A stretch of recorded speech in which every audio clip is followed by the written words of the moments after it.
von Bora and Martin Luther.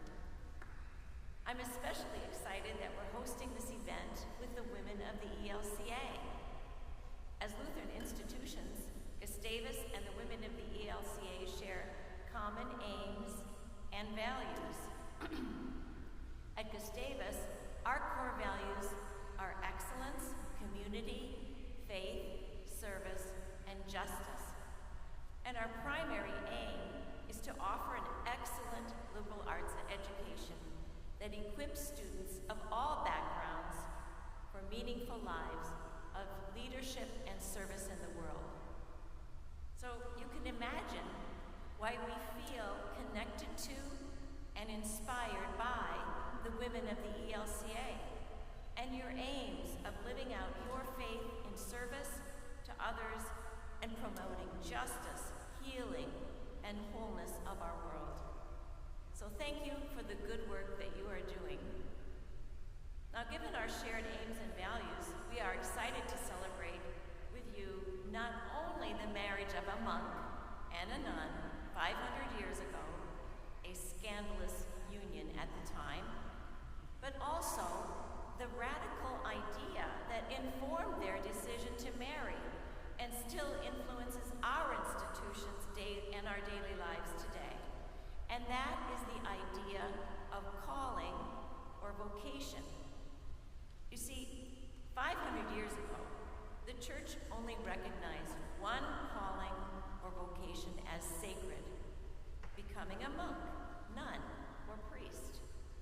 But Luther and the Reformers challenged this notion by claiming that all people are called to use their unique gifts and strengths, to love others, seek justice, and contribute to the common good, whether that's at home or at work or in civic life. Now, given their new and expansive notion of vocation, the Reformers claimed becoming a monk or nun was not the only sacred or spiritual calling. Other so-called worldly activities that serve others are equally sacred and equally worthy callings. Activities such as parenting, teaching, farming, healing the sick, directing musical ensembles, volunteering, or even brewing great beer. This powerful concept of vocation valued marriage, including the marriage of Luther and Katie, and sparked yet another radical idea that influences our lives today. Before I mention it, I want to ask you, how many here had a chance to go to school and learn to read? Would you please raise your hands? Wow, it looks like everyone. Well, 500 years ago, most of us would have never been able to go to school because the only ones who had access to education were the nobility, the wealthy, or those like Luther and Katie who entered monastic life. However, based on the notion that all are called to serve others, the Reformers believe that everyone, rich or poor, needs to learn to read and be educated. Everyone deserves an education, so they're equipped to go out in the world and serve others and contribute. This radical idea is why Lutherans have long supported education for all and have built universities and colleges like Gustavus that welcome students from all backgrounds and worldviews. So, today is a day to celebrate not only Katie and Luther, but also aims that we share here of supporting education for all, loving others, seeking justice, and promoting the flourishing of people and our planet. And now, let's welcome and thank the person who spearheaded this event and serves as the executive director of the Women of the ELCA and the editor of the Journal of Lutheran Ethics, Dr. Jennifer Hockenberry.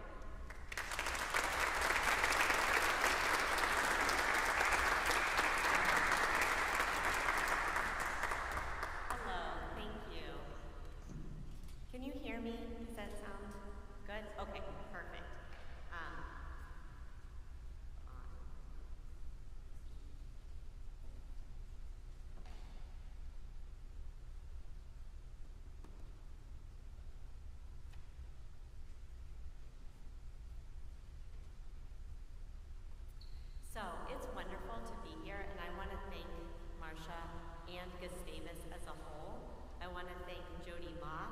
who helped us with all the AV, and Eva McClelland, who is our student intern for Women of the ELCA this summer, who helped arrange a whole lot of things behind the scenes, including the students that are going to perform a play for us.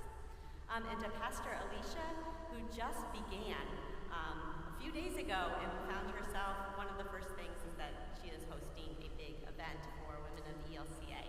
And we also have a live stream audience there. So Gustavus has been a wonderful partner for Women of the ELCA, and we are very grateful. I just want to take a couple of minutes, in case you're not familiar, to tell you a little bit about Women of the ELCA and why they are interested in Katie Luther and the marriage of Martin and Katie. So, just to give you some history, we don't have to go back that far. In 1987, when Women of the ELCA began, many of the women who joined Women of the ELCA had been born before women even had the right to vote in the U.S. Most of the women had mothers, and nearly all of them had grandmothers who were born when women did not have the right to vote. Indeed, every adult woman in 1987 was born before women were ordained by any Lutheran body, and all adult women in 1987 had been born before married women had the right to own their own credit cards. But women realized they had gifts and vocations, and they used Women of the ELCA and its predecessor organizations to help them use their gifts and answer their calls. But now it's 2025, but women still need support in their callings. Society at large still does not see women as leaders. There's still a sense that to be a good girl is to be different than a strong leader. Society at large does not see feminine bodies as gifted, but too often as fragile objects, sometimes to be owned or protected from male bodies. Society at large does not promote women in ministry. Now we do in the ELCA, but the divisions in the Western Church are almost entirely around gender issues. And society at large does not value women's work. The wage gap remains. And also, there is spiritual abuse and political oppression of those who identify as LGBTIQA2S+, and they are denied sometimes their callings, and there are barriers for them to live out their callings. And racism in connection with misogynism deeply undermines the authority and vocations and work and dignity of women of color. So, Women of the ELCA is here, and it is here to live out its purpose to support women, all women, in order to help them live out their vocations.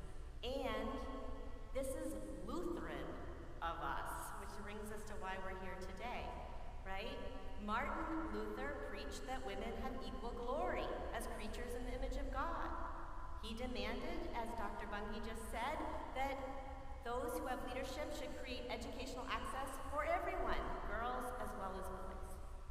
He suggested that jobs should be given according to talent, not sex. He promoted mutuality in marriage and relationships. He called parenting and spousal support holy work. And he promoted the ownership of property for women and encouraged their stewardship of finances. So our mothers, or at least my grandmothers and great-grandmother, were among those who pooled their money together and their resources to support each other and future women and girls. And today, our daughters and our granddaughters need our support at least as much as we needed support. And that's why Women of the ELCA is dedicating resources to inviting girls and young women into our circles of care. So here's some of the things that we do. At this 500th anniversary of this new view of marriage that we're going to hear about, we are dedicating to creating more resources about healthy relationships. Our Gather magazine that just came out a few weeks ago, and there's a copy in the back, is all about healthy relationships and what that means. We are also interested in supporting all kinds of things. We have a Blue Christmas service, we have a Bold Women's service, we do thank offering, we have Lots of resources about missing and murdered Indigenous women. We have retreats, we help out at youth gatherings, we have global engagement trips. And we are here also to offer scholarships for undergrads and grads and seminarians. We have grants for healthy women and girls. And starting today, we have a Katie's Fund grant that comes from our Katie's Fund, named after Katie Luther, for things like this, right? Things that encourage living theology, global engagement, and leadership development. Today is also the last day of our capital campaign, which was started 3 years ago to increase our endowment for Katie's Fund by $1 million. So I just want to mention this a minute because we have some very generous people that want to make this last day a very generous day. So we have many donors who are sponsoring matching gifts. So the first $500 that we raise today will be matched by 8 donors. That means every dollar will actually have $9.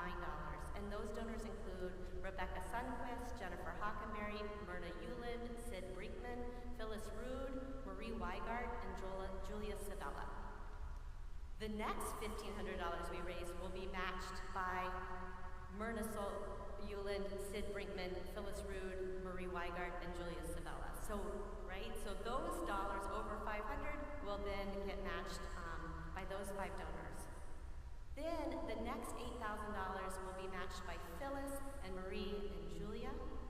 And then after $15,000, up to $25,000 will be matched by Julia Sabella.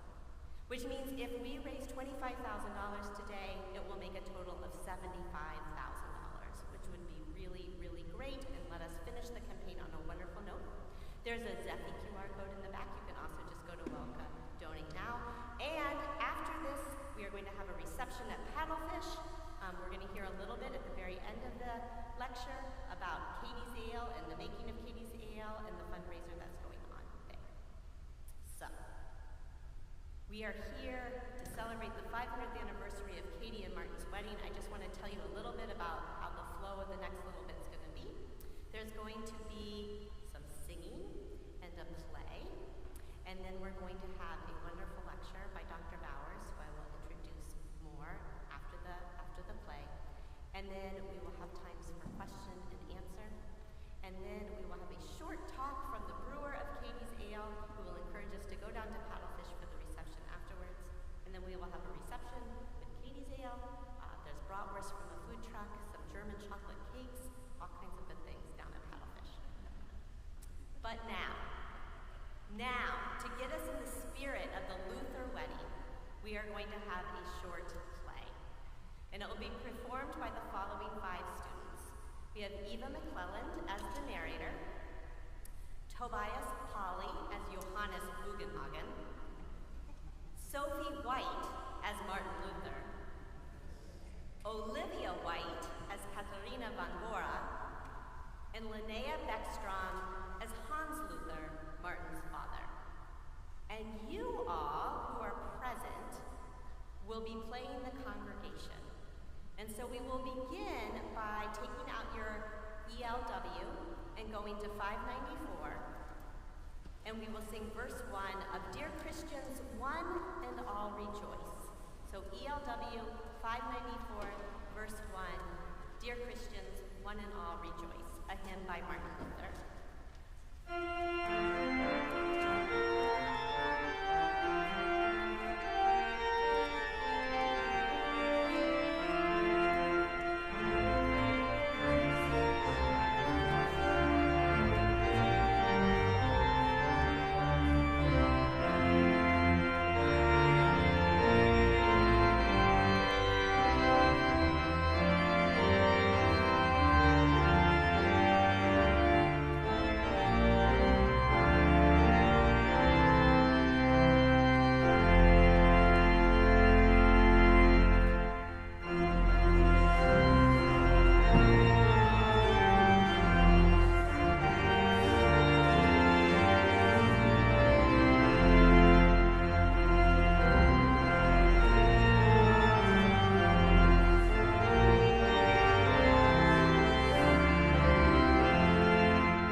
On June 13th in 1525, in the Black Monastery in Wittenberg, in a simple ceremony, Martin Luther and Katharina von Bora committed themselves to each other in marriage.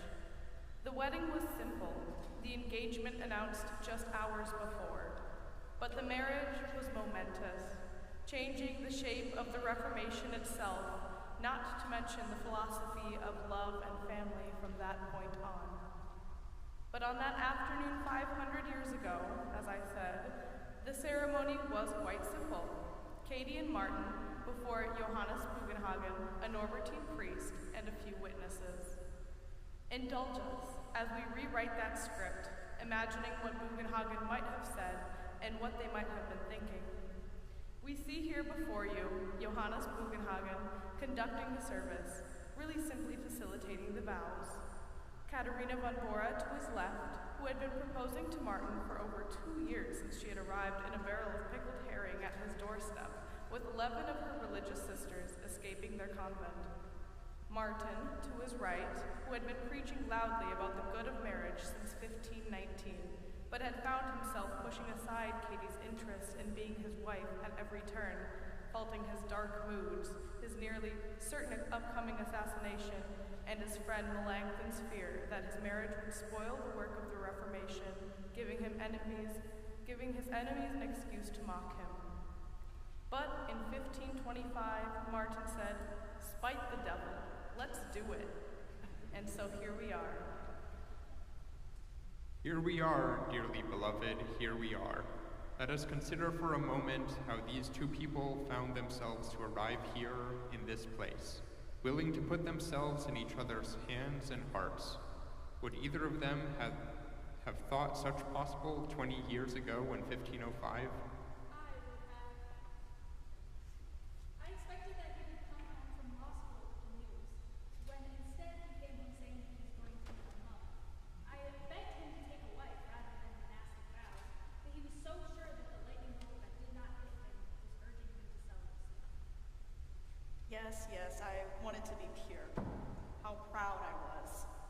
While you were making your promises to St. Anne, I was only 5 years old, but I was also heading to the cloister. My father and stepmother waved me goodbye, and off I went to study Latin, to pray, and eventually to take the habit. And just a few years later, I did take the habit, at age 16, no less. What rumblings did I begin to hear about the sacredness of my vow?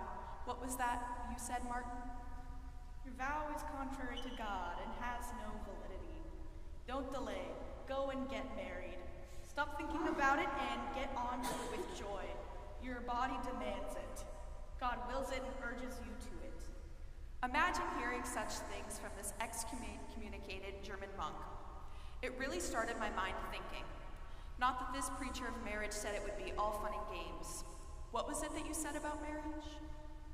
Well, in the beginning of a relationship, love blows hot. It intoxicates and blinds us. How lovers rush forth and embrace one another, but once married, they tend to grow tired of one another. Well, that is something to look forward to. Yes.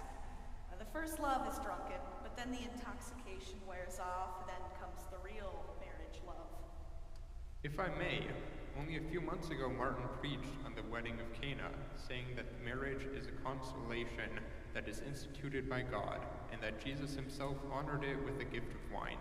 He said that marriage is a state that cultivates and exercises faith in God and love of our neighbor by means of the cares, labors, and adversities that a married couple faces.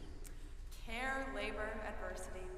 I think I understand why he kept telling me that despite his urging others to marriage, his own mind was far removed from the idea. No. I actually thought marriage would be nice.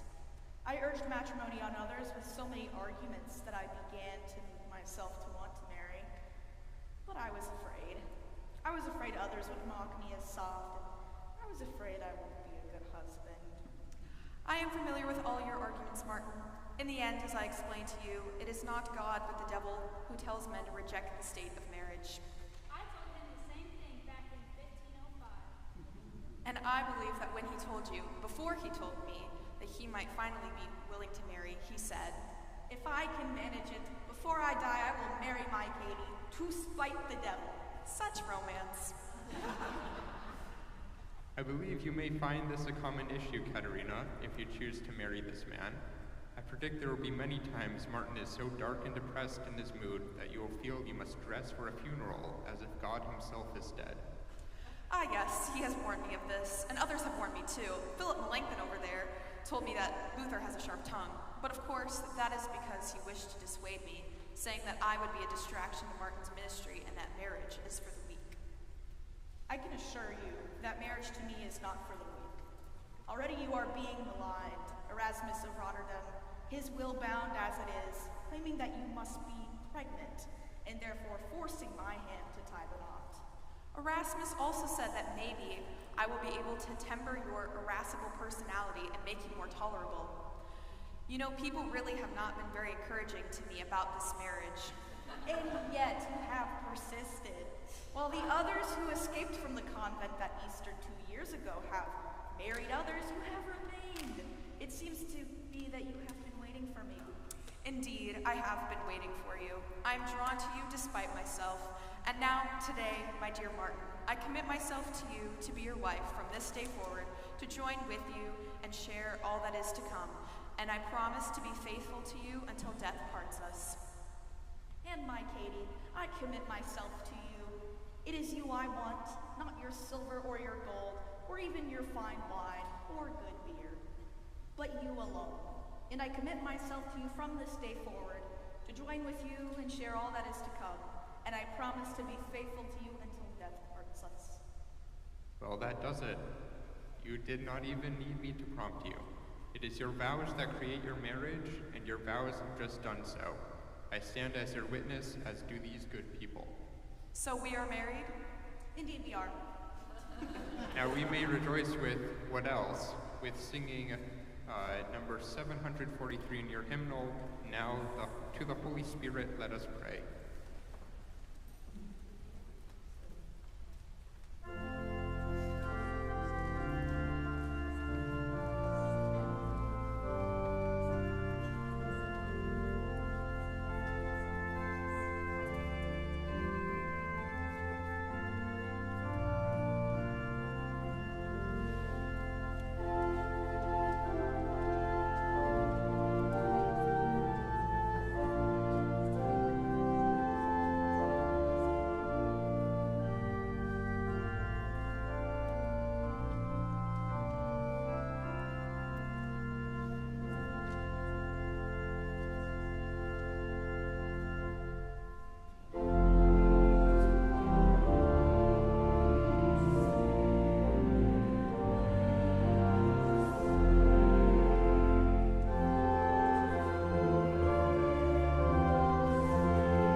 500th anniversary of Luther's birth, my father led a trip to what was then Eastern Germany. And I remember the 500th in 2005 of that lightning strike. And then, of course, 2017. It seemed like all of us thought this is the Lutheran hour. There was even a Playmobil set created with a little Martin Luther. But this one is also important, this 500th anniversary of the wedding. And I am so grateful to Reverend Dr. Diane Bowers, who came here to tell us more about this marriage and what it means and what it meant. Dr. Bowers Dr. Bowers has her PhD from the Graduate Theological Union at Berkeley. She's taught at Pacific Lutheran Theological Seminary. She leads a Luther reading group and is an interim pastor in Berkeley. She lives with Hans Christian Casper, her husband, and their 6-year-old son, Elijah. She's the author of To Spite the Devil, Martin Luther and Katerina von Bora, Wedding as Reform and Resistance, and other articles and reviews. And this talk will be published in the Journal of Lutheran Ethics in the August issue, which is dedicated to this 500th celebration. So please help me welcome Dr. Bowers.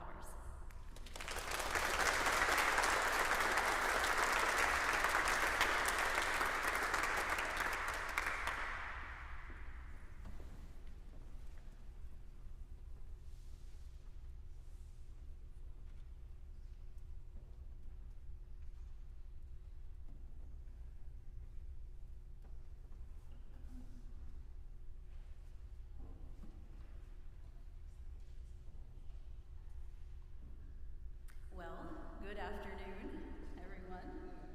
Greetings to you who are members of the Gustavus Adolphus College community and women of the ELCA, and to any and all of you who are here this evening to learn more about a remarkable woman named Katerina von Bora and her marriage to someone you may have heard of, Martin Luther.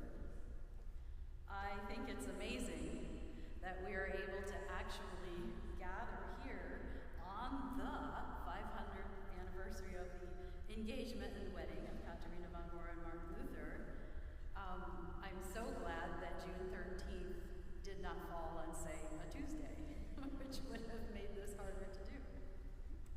I want to offer a special word of thanks to Dr. Jennifer Hockenberry, who has already introduced herself and me, but the interim executive director of Women of the ELCA and the editor of the Journal of Lutheran Ethics, and she organized this event with help, of course, and invited me to offer tonight's lecture, and thanks to Gustavus Adolphus for hosting us. I just want to say a word of gratitude to Jennifer and then to Carl Kuhn, and they are married to each other, for offering me hospitality during this visit. They took me to dinner last night, which, was nice. They picked me up, they'll take me to the airport. Thank you for that.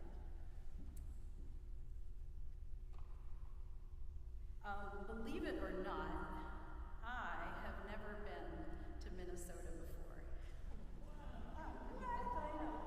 I hail from the East Coast, and now I live in California.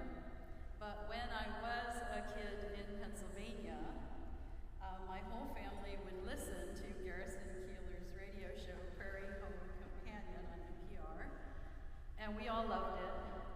And that, to be honest, was my introduction to Minnesota Lutheranism, such as it is. You can argue that it was a good or less good representation, but now I am actually here. And of course, I'm hoping to confirm whether the women are indeed strong and the children are all above average.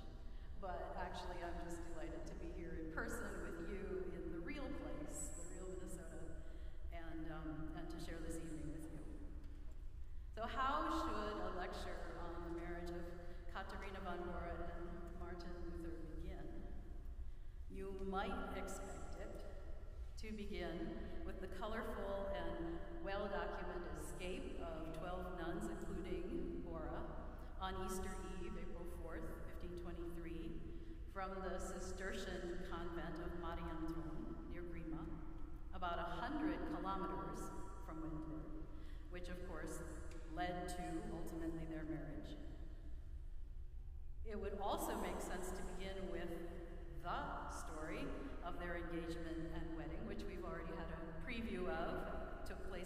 cloister in Wittenberg, which was already Luther's home.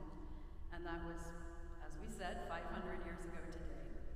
And I will talk about both of those, but tonight we begin with Luther and his state of mind. We begin by locating as closely as we can the moment in history when Luther pivoted. It was a moment, or perhaps a span of just a few days. A moment, a span of a few days that is now 500 years old and is attested to mostly by offhand comments in letters, and yet it is there to be found. The date is May 4th, 1525, about a month before the Luther-Bora wedding, and Luther was traveling back to Wittenberg, whether on horseback or by wagon, we do not know. And throughout the southern German-speaking lands, the Peasants' War was raging. And at that crucial time, the Peasants' War had spread to the north, and it had begun to threaten the rule of the Saxon and Thuringian princes, and Luther, who always feared for his life at some level, feared that the peasants would come for him. Luther's feeling of danger on that day in May, as the robbing and murdering hordes were on the move, was deeply influenced by his own apocalyptic sensibilities. For him, or to him, such violence and upheaval challenged the very orders that God had put in place, and this could only mean that the world was ending. If the world was ending and the devil roamed the land, Luther feared that the devil might use the peasants to kill him and to stop the preaching of the gospel. As he traveled back to Wittenberg, Luther feared for his life, thought that the world was ending, believed it highly likely that the devil wanted to stop him, and amidst all of this, he also had something else on his mind. Or might we say, someone else, and that was marriage to Katharina von Bora. Up until these few days, maybe actually this day, literally up until then, a month earlier, Luther had still maintained the position that while marriage was certainly God's plan for the majority of humankind, including priests, nuns, and monks, he himself, Luther, did not intend to marry. His reason was clear. He had a price on his head. Also, he was very busy running the Reformation. But on May 4th, 1525, Luther wrote a letter to his friend John Rule, a counselor to Count Albrecht, in which, after roundly condemning the Peasants' War and ruminating about the devil's plans, he concluded, quote, "If I can do it before I die, I will yet take my Katie to wife to spite the devil." Therefore, Luther hurried back to Wittenberg to marry Bora before the peasants arrived to murder him or the world ended, whichever came first. After this, in fact, only 1 month and 9 days later, Luther and Bora became engaged and were married on the same evening, June 13th, 2025. The event was attended by only a few. 2 weeks later, Luther and Bora celebrated their public wedding with a procession and a ritual before the church door and 2 feasts, morning and evening. Luther invited all his friends and his family to the second wedding, and the letters of invitation that he sent, because he wrote them all by hand, "Please come to my wedding on this date." They are a joy to read. They are written by a man who is very happy, if not yet in love. This evening, I want to tell you these stories again in more detail and pay a good amount of attention to Katharina von Bora's escape from the convent, her arrival and time in Wittenberg, and her choice of Martin Luther as a husband. And throughout, I'm going to frequently refer to and offer you excerpts from letters written by Luther and others, because it is in the personal letters that we find hints and statements about relationships and emotions and intentions, which just do not appear in the many treatises, right? So we look to the letters. We will take a look at the death of Elector Frederick, Luther's patron and protector, as an additional reason for Luther's pivot to marriage, and at the response from Catholic Europe to what was a doubly scandalous wedding. And finally, though it is admittedly speculative, but I never speculate without a basis, I will consider the warmth and esteem, if not love, that Luther felt for Bora at the time of their wedding. What we can say is that within a month or so, he was a man in love. How did he feel at the time of the wedding? Let's talk about that. So now let's return to Luther on the highway towards home and marriage to understand better both his fears and new opportunity that opened up in order to better understand his pivot. Although Luther was certainly aware of and sympathized with the plight of the peasants and the reasons for their uprising, he strongly opposed it. In his understanding of the two kingdoms, both kingdoms were established by God for the well-being of God's creation, but only the civil authorities who were part of the outer physical kingdom had the right to take up the sword or command another person to do it. And he also believed that the authorities, all of them, from the king on down, were to be obeyed, even to the detriment of one's own outer bodily well-being, not the inner person, the first kingdom, the spiritual, but the outer. So he strongly opposed this uprising, believing that it was against God's will. Further, it was being said that the peasants had taken Luther's proclamation of freedom in Christ as justification for the uprising, a demand for freedom from lords and laws that kept them destitute and nearly enslaved. And while today we have great sympathy for the peasants, and we might consider whether it could ever be right to use violence in the service of justice, this of course is an ongoing conversation, Luther would have said no, and that this was a fundamental misunderstanding, if not an egregious misuse of the gospel of freedom in Jesus Christ that he preached. Now, I will say, parenthetically, that indeed, when Luther wrote about freedom in Christ, he was talking about the freedom of the interior person, the citizen of the spiritual kingdom, in both faith and in life decisions over which the individual had authority. To this end, then, he begged the princes to be Christian princes, to be good princes, to make right and just decisions as God had given them great responsibility to do.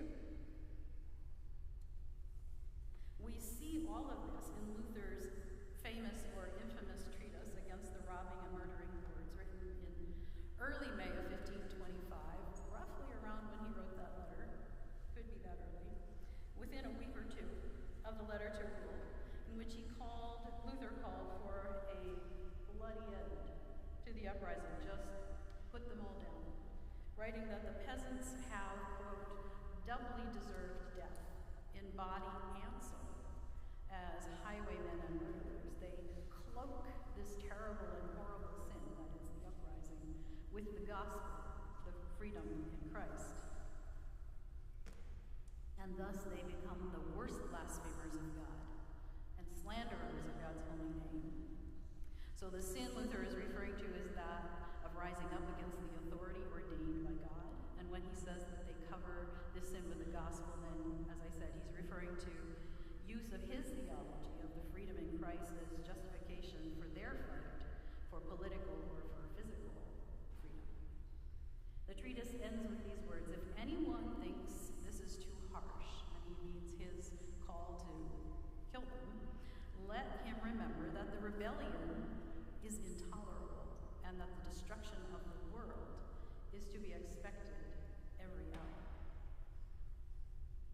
With the rebellion and its nearness to his home, his own psychological or emotional entanglement with the uprising, in that many pointed to his perhaps greatest work, the freedom of a Christian, as justification for the uprising, and his feeling that the world surely must be ending.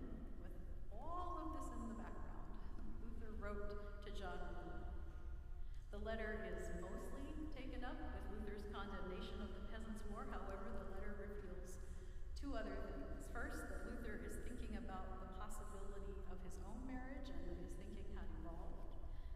Earlier, Luther had stated in no uncertain terms that although he encouraged others to do it, he had no plan to marry, but now he wrote to Rule that he was planning to marry, and the woman he would marry was, quote, his Katie, Katharina von Bora. That's, as far as I know, the first time that we see in writing Luther calling Katie his Katie. He's referred to her before, but not in that way.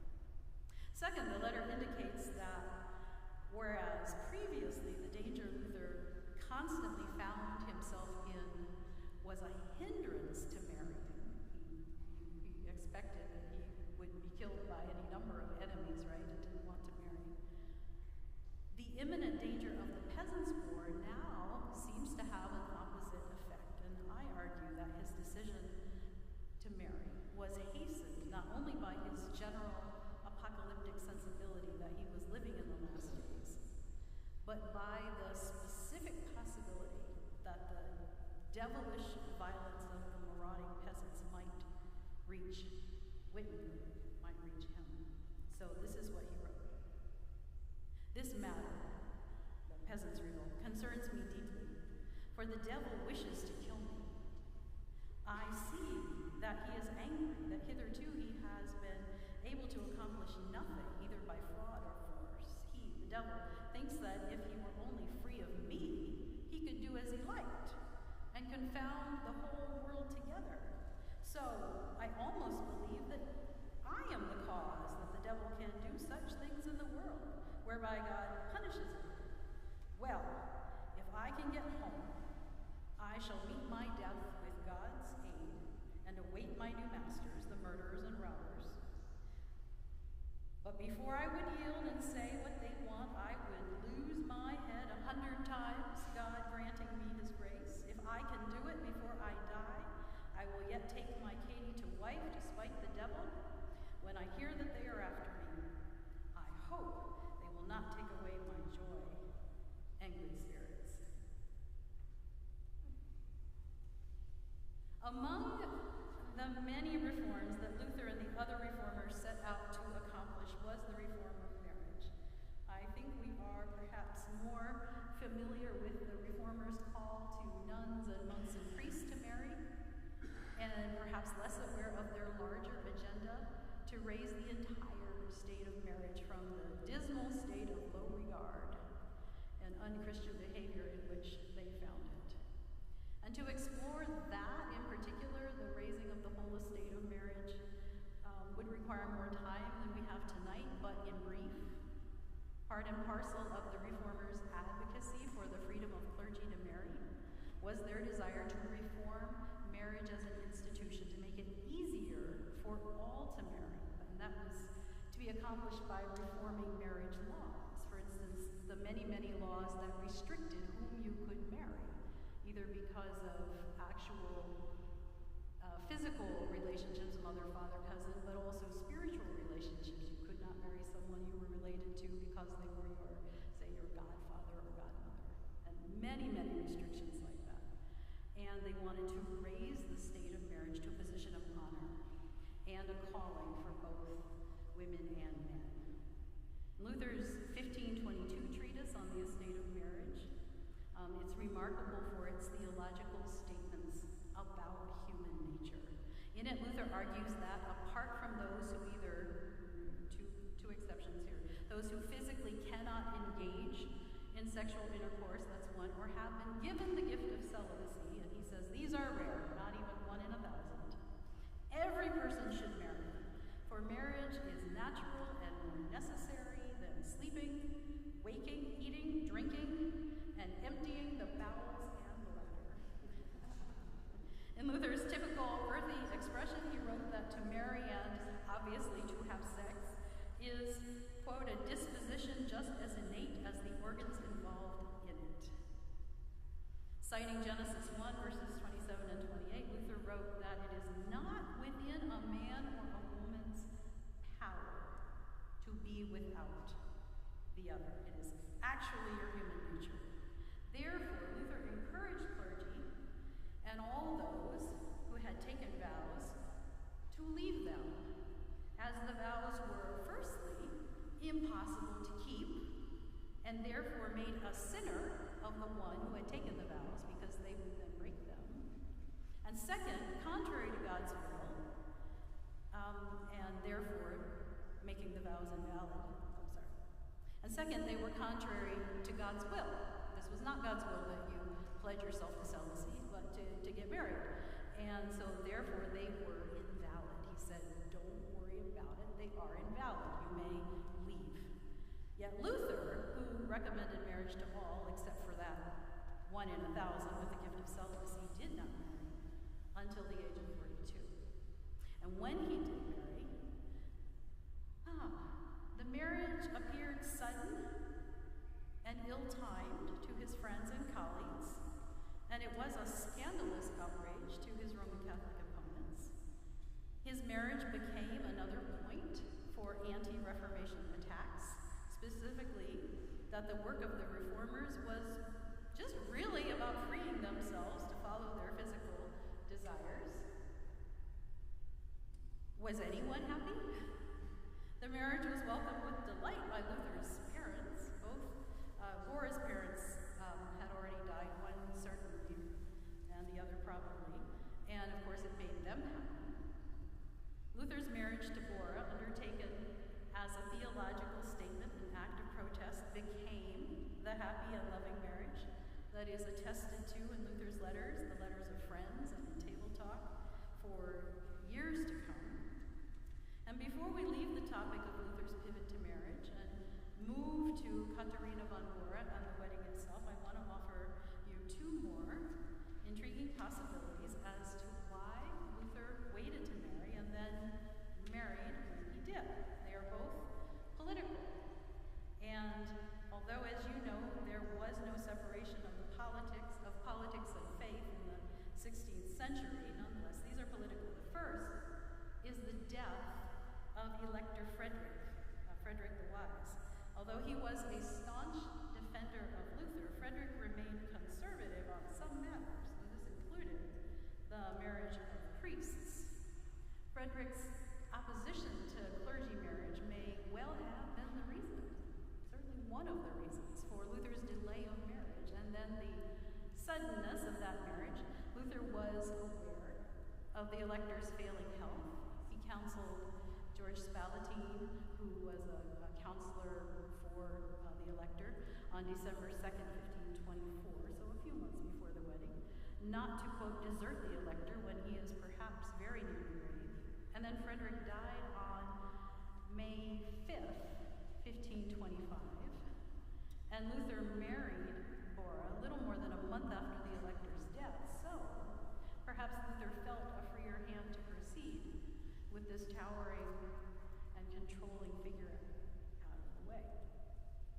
In addition, Luther's decision to marry soon after the elector's death may also have reflected Luther's increasing spiritual authority.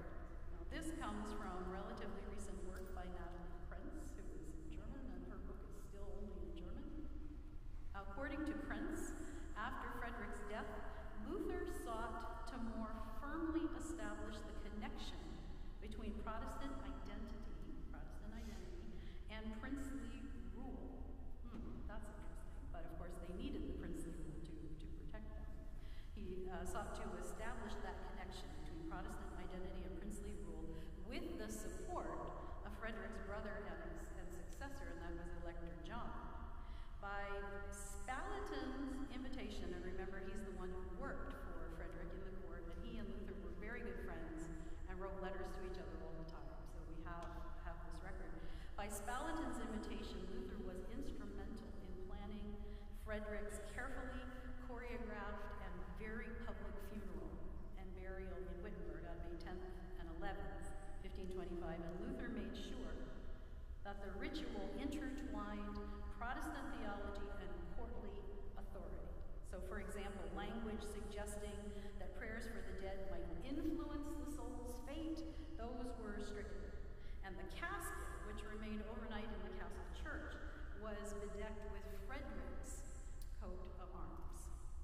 Frederick's protection of the reformers at Wittenberg and support of evangelical reforms in his territory, as well as his financial support of Luther, personally were essential. If Luther had chosen to marry while Frederick was alive, no one can say whether this would have caused a fundamental rift between them, but Luther may have found it the greater part of wisdom to refrain from causing the elector undue aggravation.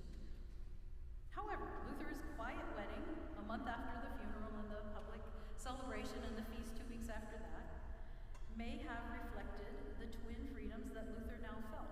The freedom to marry, which Luther strongly proclaimed was God-given, and this as part of his emerging freedom to consolidate Reformation gains by establishing Protestant worship throughout the electoral territory of Saxony. Although the pivot toward marriage did not occur until May, it does seem that by the spring of 1525, the topic was on Luther's mind. In a humorous passage from a letter that he wrote to Spalatin in April, so we're now going back a little, April 16, 1525, Luther joked about spending so much time with women, and he means the remaining nuns, or ex-nuns, spending so much time with women that it's a wonder he hasn't become one himself, and that he's joking, he says he already had 3 wives. So he wrote, "For I had 3 wives at the same time and loved them so greatly that I lost 2 of them, who are about to accept other wooers. The 3rd I am holding with the left arm, and she too perhaps will soon be snatched away from me." But now he says this to Spalatin, "But you are such a laggard in love that you do not venture to become a husband even of 1 woman. But look out, or I, who have no thought at all of marriage," this is April, "may sometime get ahead of you, prospective bridegrooms. It is God's way to bring to pass the things you do not hope for." The 3 women whom Luther humorously referred to as his wives were probably the sisters Eva and Margaret von Schoenfeld and Katharina von Bora. And these 3 were the last of the women who had fled the Marienturm convent in Nimschen and still remained unmarried.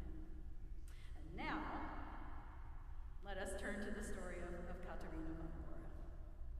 The story of the escape of 12 nuns, hidden in a covered delivery wagon from a convent near Rima, 1523, and the arrival of 9 of them in Wittenberg, it is both vivid and genuinely heroic.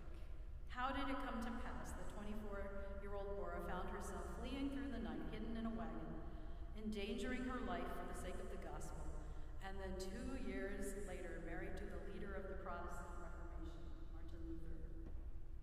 Katharina was born on January 29th, 1499, to Hans von Bora and Katharina, or maybe Anna, von Haubitz, or perhaps Haugwitz, a moderately noble family whose fortunes were at an ebb.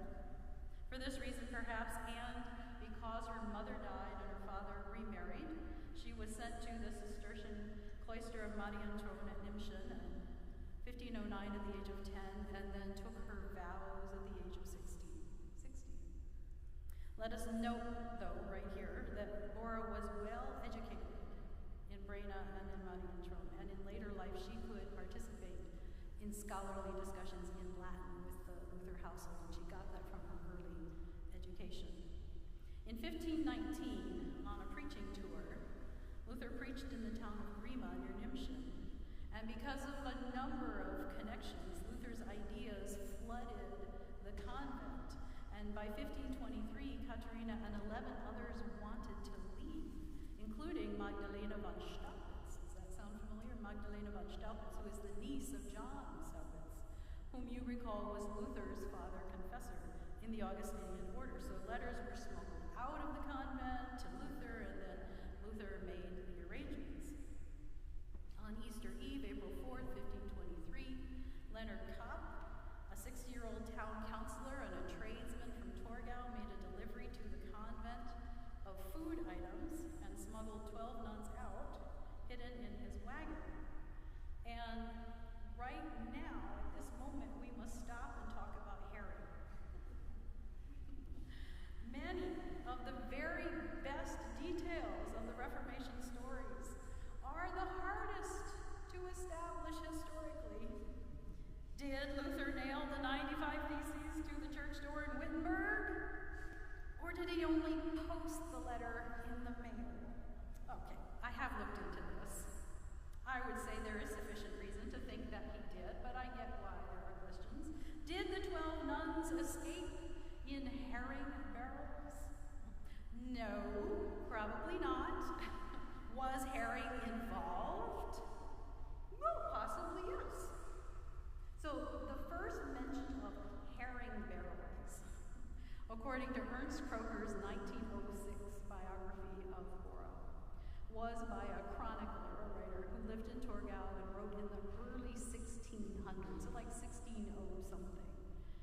And this person wrote that Leonard Kopp removed the girls, quote, from the convent with particular cunning and agility, as though he were bringing out herring barrels. As though. It is believed that Kopp did make frequent deliveries of herring to the convent, and if not herring, then frequent deliveries. And the young women did not have barrels placed over their heads, but were in all likelihood seated in the wagon under a tarp, supported by semicircular hoops. And they were not in the barrels, they were like barrels. While the image of such a journey is humorous, the reality is not. Herr Kopp and the nuns risked their lives traveling through the territory of Duke George to the safety of Torgau, which was in the territory of Luther's protector, Duke Frederick. Freeing or kidnapping nuns was against the law, and Duke George had previously executed a man for such a crime. Fortunately, Kopp and his charges arrived safely in Torgau. And 3 of the women then, there were 12, 3 returned to their families. And after observing the Easter services on Easter Monday, Kopp transported the remaining 9 nuns to Wittenberg and left them in Luther's care. And Luther wrote to Spalatin on Easter Wednesday, April 10th, describing the helplessness and destitution of the women and asking for assistance. So he wrote, 9 fugitive nuns, a wretched crowd, have been brought me by honest citizens of Torgau. Luther planned to ask their families to provide for them and to provide for them himself if their families could not. And the women were Magdalena von Staupitz, Elsa von Kanitz, Eva Gross, Eva von Schoenfeld, her sister Margaret, Lynetta von Goltz, Margaret and Catherine Zeschel, and Katharina von Bora. Luther asked Spalatin to beg for money from his rich courtiers to help support these women. And the next day, April 11, 1523, Dr. Nicholas von Amsdorf wrote to Spalatin, again, asking for assistance, saying, if you want to give anything to the poor, give it to them, for they are poor, wretched and deserted by their kinfolk. I pity the poor things. They have neither shoes nor clothes. I beg you, dear brother, to see if you cannot get something for them from the people of the court, so that they may be provided with food and clothing. Please do all you can, for in their great poverty and anxiety, they are very patient. Indeed, I am astonished that in such great tribulation and poverty, they are so patient and happy. And that was Amsdorf. The observations offered by both Luther and Amsdorf highlight the women's precarious position. Obviously, if they remained in Wittenberg, it means their families did not take them back. What were they going to do?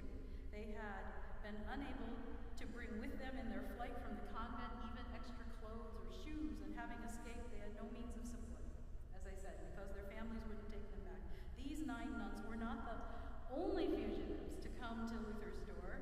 In a 1523 letter, Luther complained that if he did not have to, quote, waste so much money on runaway monks and nuns, he would have been able to provide help to many others. So a lot of folks arrived at his door. In the following days, Luther sought residences for the women and also husbands, and Bora moved to the home of the painter Lucas Cranach. That should be a familiar name to you. Cranach was the painter of the Reformation, and his wife Barbara, and there she probably served as a maid.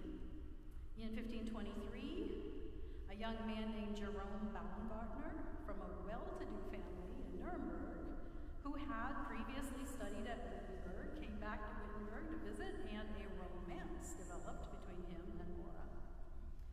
Her expectation, at least, was that they would marry. However, after he returned to Nuremberg, his family no doubt wanted nothing to do with an ex-nun, and Bora did not hear from him again.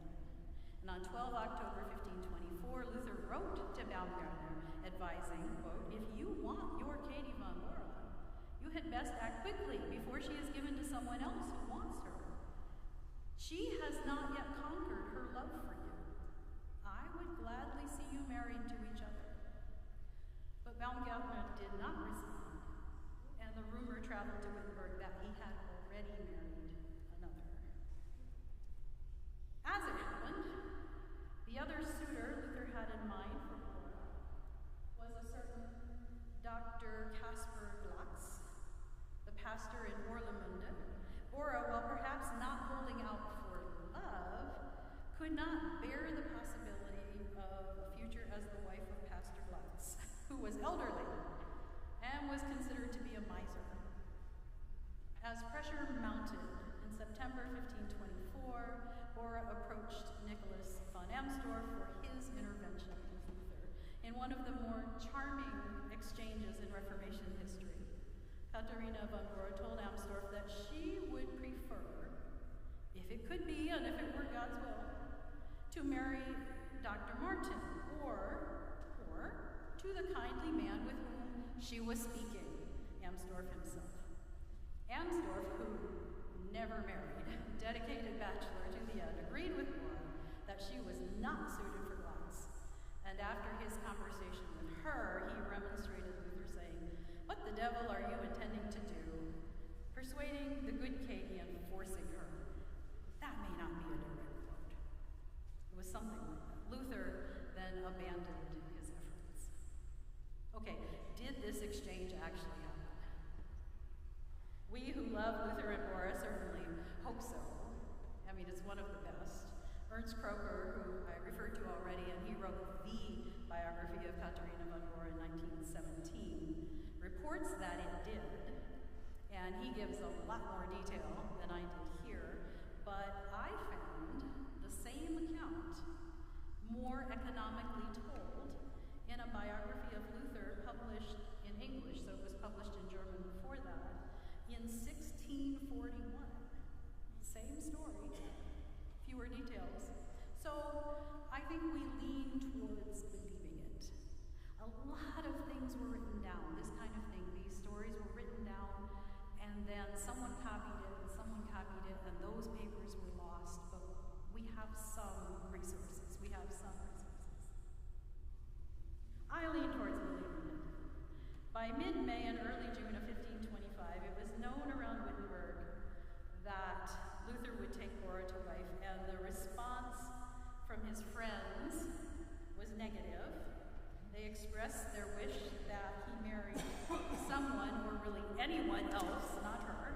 However, Luther was not deterred, although weddings at the time might take place in or in front of the church, or in the Hochzeitshaus, the wedding house, where with many people participating, this was not the case for them, for Luther and Bora. They were engaged and married in the same evening in the Augustine monastery, where Luther lived, also known as the Black Cloister. And the ceremony was attended by a small circle of close and presumably sympathetic friends. So Johannes Bugenhagen, who performed the ceremony, Justice Jonas, Mr. and Mrs. Cranach, and remember Katharina von Bora had lived with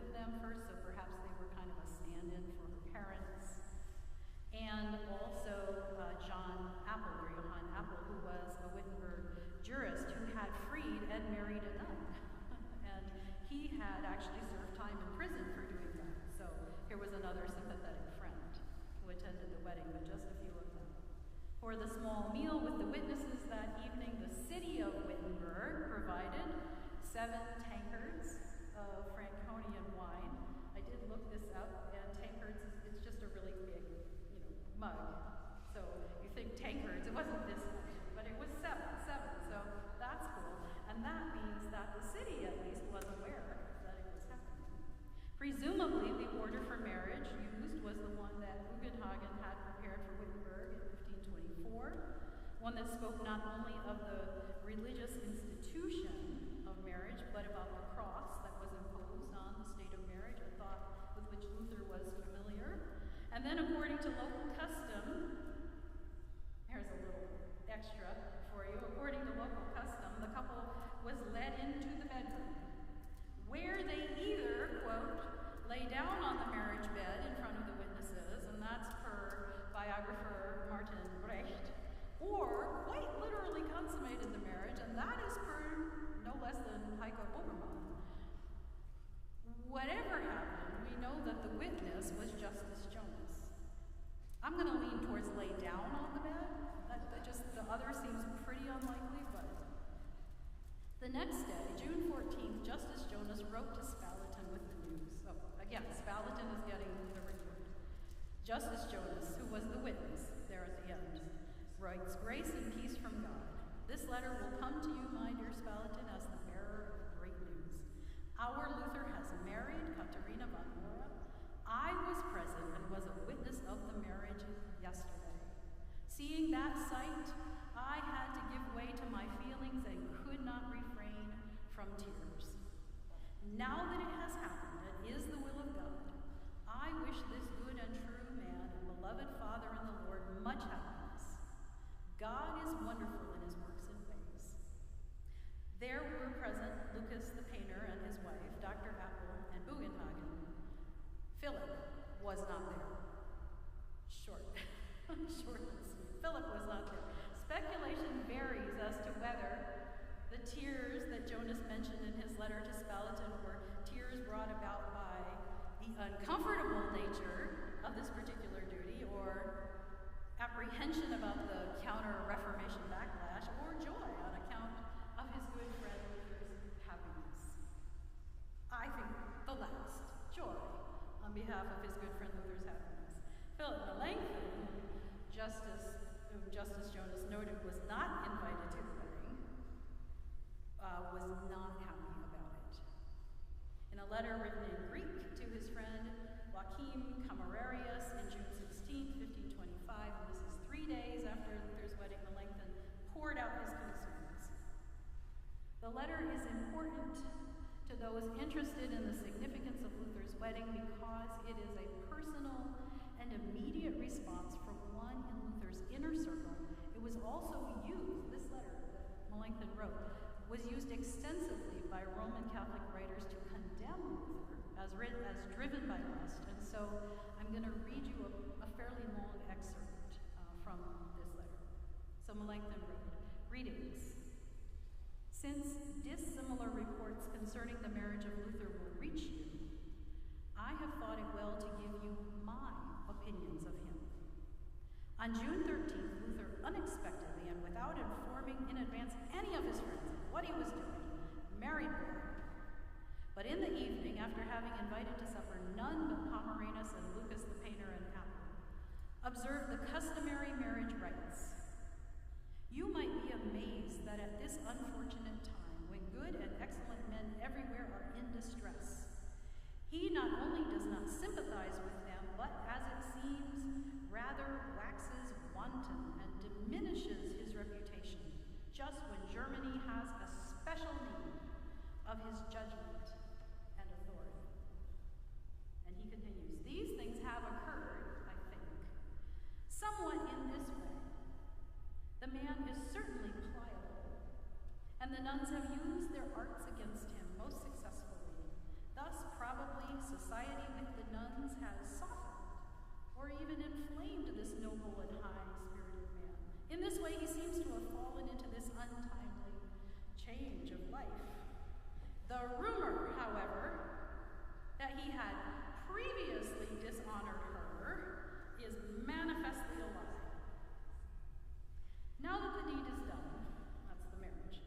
must not take it too hard or reproach him, for I think indeed that he was compelled by nature to marry. The mode of life, too, while indeed humble, is nevertheless holy and more pleasing to God than celibacy. And he continues, when I see Luther in low spirits and disturbed about his change of life, I make my best efforts to console him kindly, since he has done nothing that seems to me worthy of censure or incapable of defense. Besides this, I have unmistakable evidence of his godliness, so that for me to condemn him is impossible. I would pray rather that he should be humbled than exalted and lifted up, as this is perilous not only for those in the priesthood, but also for all men. Besides, I have hopes that this state of life may sober him down, so that he will discard the low buffoonery which we have often censured. So he hoped that marriage would, calm Luther down a little bit, make him watch what he said. Melanchthon expressed his dismay at the timing of the event, given that all of Germany was in distress. He suspected that Luther's Catholic critics would roundly proclaim that Luther had succumbed to the nuns' arts, and Melanchthon kind of suspected it himself, right? Luther himself would say this was not so, but then he immediately moved to defend his friend, declaring that the rumor that they had slept together before the wedding is absolutely a lie. And then he looked to the bright side of the situation, stating that marriage is a more honorable mode of life than celibacy, and he even offered his hopes that the marriage would settle Luther down a little, causing him to discard that low buffoonery that the others so often had to censure. All in all, it is a remarkable letter. It captures the difference between Luther's impetuous bravery and Melanchthon's greater cautiousness, the political situation of the German nation, as well as the rumors and whispers surrounding the wedding, Reformation theology regarding marriage and celibacy, and the two men's friendship, as Melanchthon rallied to Luther's side and hoped for the best. As Melanchthon and other friends had feared, the response to the wedding from Luther's foes was virulent. The marriage of priests, which the Reformation encouraged, that was shocking enough. But for Luther and Bora, the scandal was twofold. Both had been members of holy orders, and therefore they were considered spiritual siblings. When they broke their vows of celibacy and married one another, this was seen in Catholic Europe as open and defiant incest. So it was incest because they were spiritual siblings, and the ridicule began immediately. The Luthers were portrayed as having given in to lust, and indeed the accusation arose that the entire Reformation had been about just emptying the convents for the sake of sexual escapade. And satirical verses and images were published, and one satire featured lusty monks and wanton nuns with Luther and Bora as characters, and another portrayed them as Protestant pigs, and Luther received insulting letters, including one from the Vice-Chancellor of the University of Leipzig, calling him the, quote, most insane and libidinous of apostates. And another letter from Leipzig came to Bora and said, "Woe to you, poor misled woman. You left the cloister in lay clothes like a dancing girl." That phrase, that the dancing girl in the clothes, that appears like for centuries after that. These are just a few examples, and the polemics indeed continued for centuries. These were certainly not Luther's stated reasons for marriage. Immediately following his wedding at the Black Cloister, Luther wrote to his family and friends and invited them to attend the public wedding celebration in 2 weeks' time. And in these letters, the explanation Luther offered most frequently for his wedding were that God had caused it to happen, and that he had married in order to obey and please his Father, and to stop the mouths of his detractors, and to resist the devil. Did he marry for love, or with affection, or anything like it? He wrote to Amsdorf on June 21st,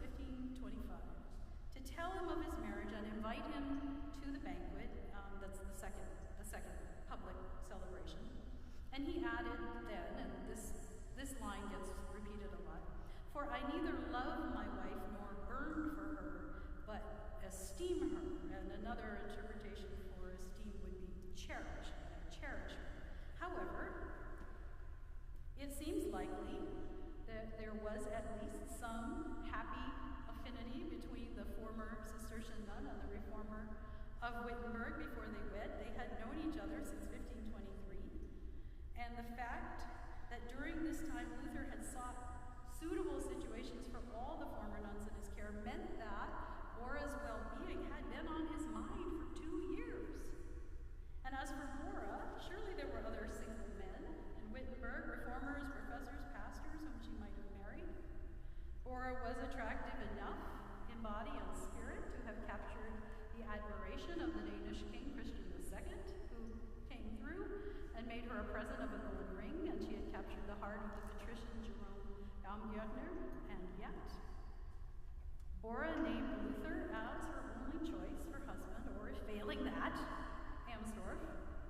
As events moved Luther to pivot towards marriage in the spring of 1523, he may have discovered that Bora embodied greater virtue and attractiveness than simply being the last remaining nun in his care.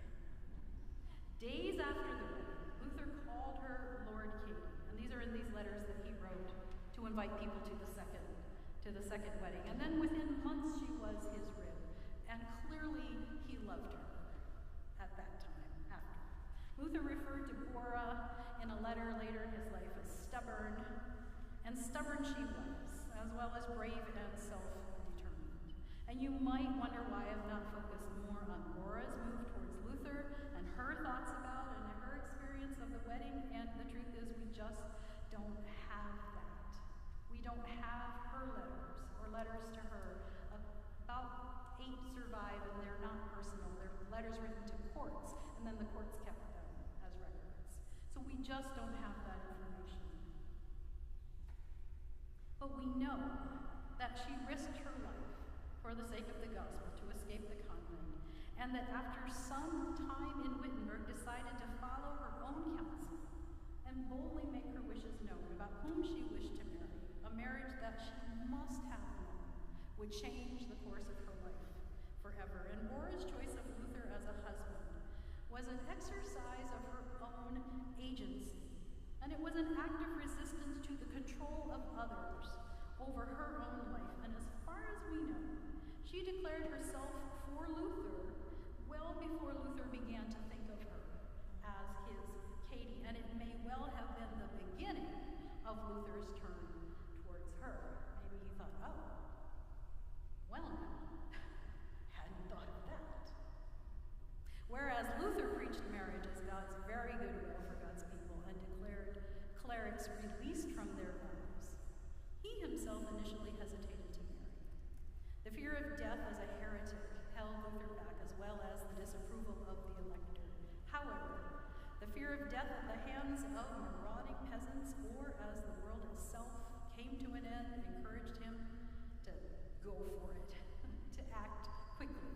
He believed that the devil, who opposed the spread of the gospel, as well as stable Christian marriages, wished to see him dead by one means or another, and so, in an act of love for God, with heartfelt esteem for his future bride, in obedience to God's will and his own Reformation message that all should marry, to please his parents, and in an act of resistance to the devil and all his calumniators, come what may, Martin Luther and Katharina von Bora were wed.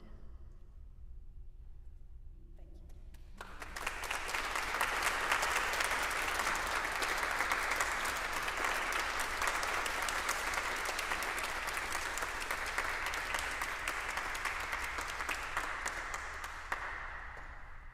So we have time for questions and answers.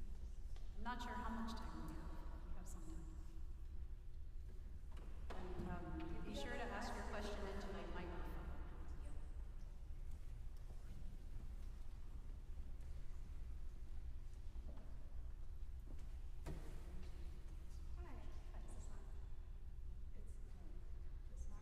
It's not on. I can just do that. Oh, now it is on. Maybe? Okay. My name is Tegan. I'm a student at PLTS, a seminary student. And I have a question about, whenever I hear about Katharina von Bora, I hear her name as such. I'm curious if you know if she ever took Luther's last name, or why we know her as her maiden name. This is interesting. She is referred to as Katerina von Bora. Luther called her Bora at times. She also, yes, kind of took his last name. They're referred to as the Luthers. So there's not a great consistency there. Also, interestingly, their names are spelled differently in different documents, and so, at least for me, if I'm quoting one document versus another, I tend to take the spelling of that document, which then seems odd because it's not the same elsewhere. But yeah, she did. They were the Luthers, but also she was frequently referred to for the years that followed as Katerina von Bora, and Luther did both. Yeah.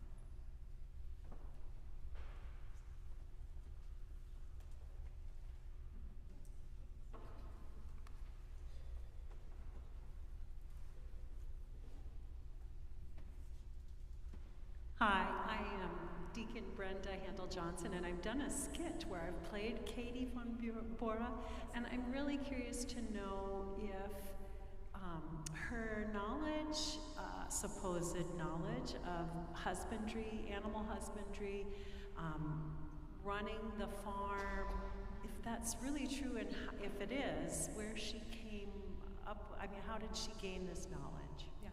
So, the short answer is that yes, it really is true, at least by all sources, and there's not just one, there are many. The sources, as I said, are not the treatises that get published in anthologies. The sources are letters that Luther wrote to her, and that other people wrote to her or to Luther, and they mention her. But yeah, it seems pretty clear. Not only the husbandry, but buying additional farms and running those, all of that. Where did she learn to do it? Probably not in the convent by the age of 24. She may, maybe some medicinal knowledge, maybe some things like that, but I would guess it was a learning by doing, and I'm sure she had people there who helped her do it. I enjoyed just the skit because it just reminded me that there were lots of people around, right? And they were all thinking things and saying things, and so, like in this paper, I mentioned Luther and Bora and then Spalatin several times, but there were hundreds of people around that were involved in this story, in this unfolding story in some way, and so this is my guess now, because I don't actually know specifically where she would have learned to do those things, but I am sure that other people taught her, that she invited them to do it, and they taught her. And of course, there's always learning by doing. So they may have brewed beer in the convent. I do not know.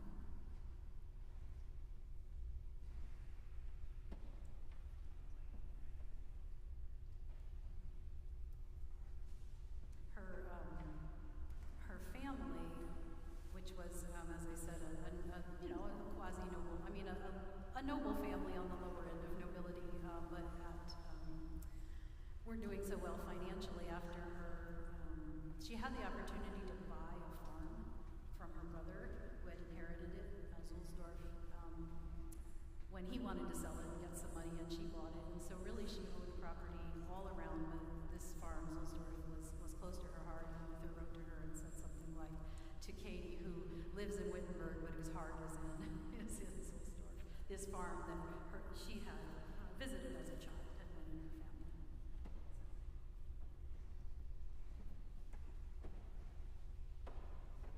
First, thank you for your presentation. It was really interesting, stimulating, and wonderful.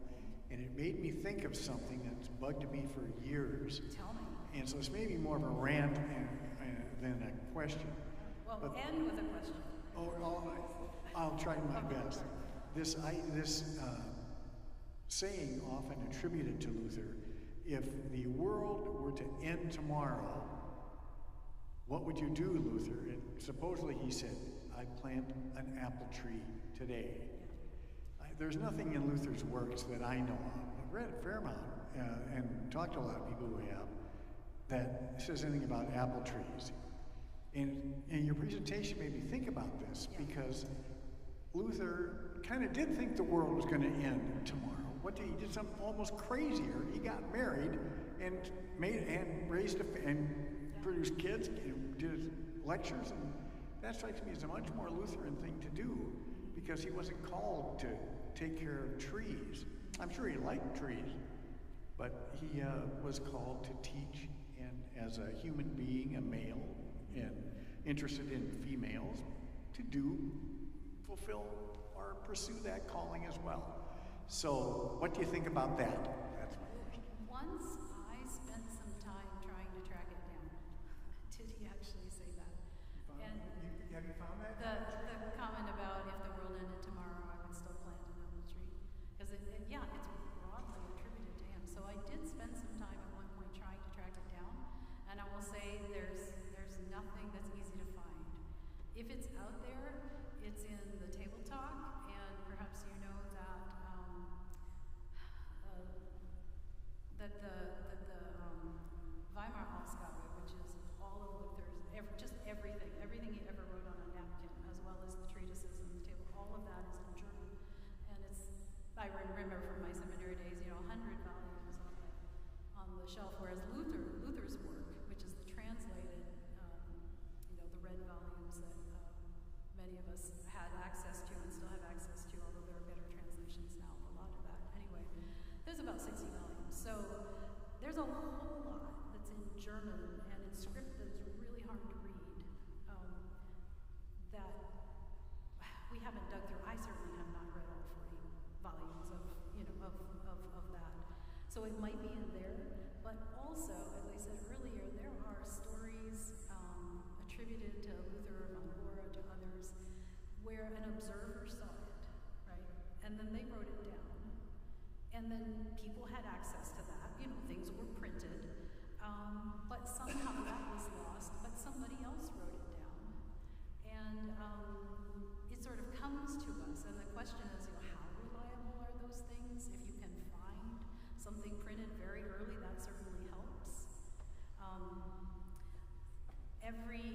The 500th anniversary is not the first time we've celebrated anniversaries, like at the 200th and the 300th, there's, things that, for those anniversaries, sometimes a whole publication will be put together, and it has a lot of these stories, and you say, well, where did you get those from? And those people are dead, and they didn't footnote very well, a few hundred years ago. They didn't. It's too bad. So where did you get it? We don't know. So we try to take take a number of approaches to that. Is it possible? Does it seem like them? Are there a number of sources, even if they're not primary, secondary, tertiary? Does it sound like something Luther would say? Sure, he could have said that. But as I said, when I did a search for it myself, I did not find a source.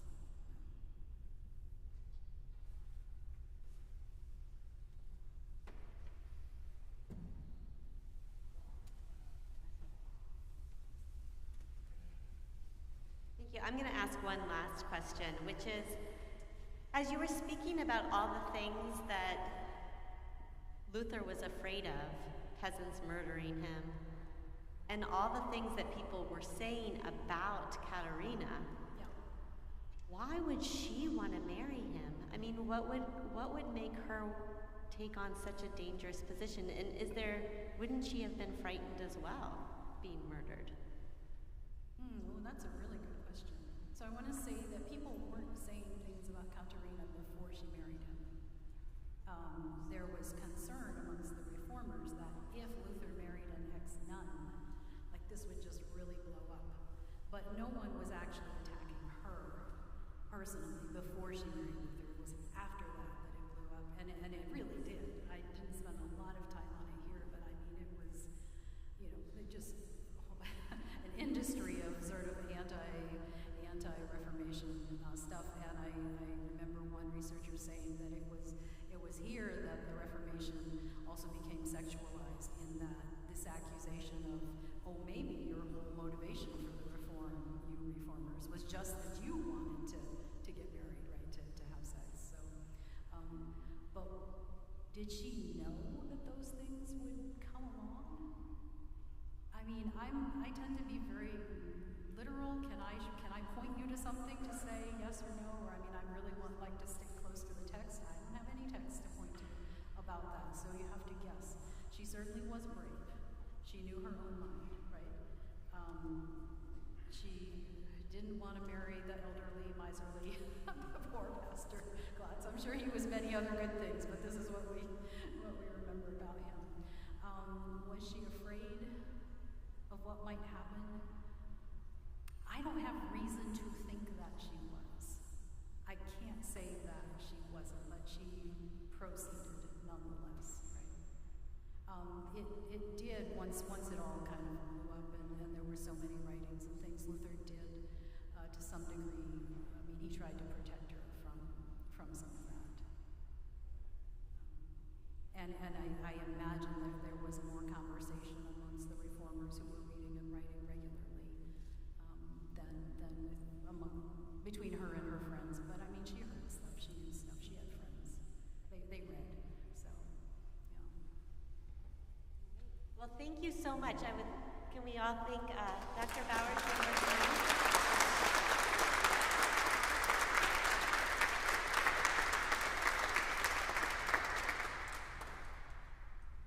The reception, the wedding reception after this is down at Paddlefish. And as one last treat, Luke, who created the Katie's Ale, is going to just tell us a few words about the beer that he created and a little bit about German brewing practices in the 16th century.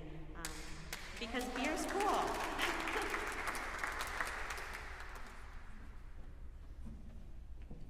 Although I do not know quite as much history about Martin Luther, I do know a good amount about beer. This one? Okay. Fantastic. So, believe it or not, the brewing industry in Minnesota is actually fairly saturated in the male side of things. More than 90% of the industry is male dominated. However, I've been fortunate enough to work with a brewery up in Painesville, Cronus Brewing Company, which is a solely female brewing team. They're kind of our sister brewery. So, if you are from Painesville, go say hi to Laura. She's the head brewer there, and she makes some fantastic beer. But the industry didn't always used to be male dominated, especially in Europe around the 15th century. It was actually a lot of women that were making the majority of the beer. Katie being one of them. So I've recently found a bit of a passion in trying to recreate old styles of beer. And this time period was a very interesting transitional period for beer manufacturing. It was before they had really developed the lagering technique, which is fermenting beer cold, which Germans are known for. The American lager is just a German-style beer, as well as many of the fest beers like Oktoberfest. But during the 15th century, that hadn't been developed yet. Martin Luther was said to have really enjoyed a beer from the Eisenbach Brewery, which at the time was known as one of the best breweries in all of Europe. But they made strictly ales that were cold conditioned. Later, brewers from that brewery would go on to Munich, and they would develop the lagering technique, which would become Oktoberfest and the Bach beers and everything else that we know today. The beer that we've created is a traditional German ale, so it was fermented warm, and it was fermented with all German-style malts that were floor malted, which is an old practice of creating sugary grain, and we made it a little bit stronger beer. So at the time, the normal beer that was drank was usually 3%, 4%. They would drink it with almost every meal. But when you went to a party or a festival, you would drink beer that was traditionally a little bit stronger, a little bit sweeter. So this beer is it's a nice 7%, so it's a little bit stronger. But when you taste it, it's a Bach style. However, it's gonna taste a little bit like a Belgian beer. It's got notes of clove, some floral notes, and a little bit of banana, and that comes from that ale fermentation, which was typical of the time period. So when you taste this beer, come on down to Paddlefish and have some. You can think about some of the beer that might have been enjoyed during this time period of the Reformation, or maybe even at the celebration of his wedding. But yeah, and we're giving $1 for every pint to the ELCA. So come down and celebrate.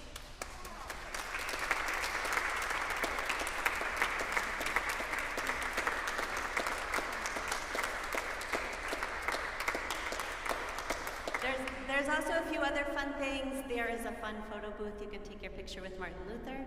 Apparently Amazon does not have a Katie Luther that you can order overnight, so you'll have to dress up as Katie Luther yourself for that picture. But we have a photographer there. There is a food truck with bratwurst. There's some, as I said before, cupcakes. It should be fun. Come on down, and thank you all for your time, and thank you for everyone that was online. Thank you, Dr. Bowers, for a very, very fascinating lecture. I learned so much. And thank you to all of our students at Gustavus and our staff and faculty at Gustavus that hosted us. So thank you very much.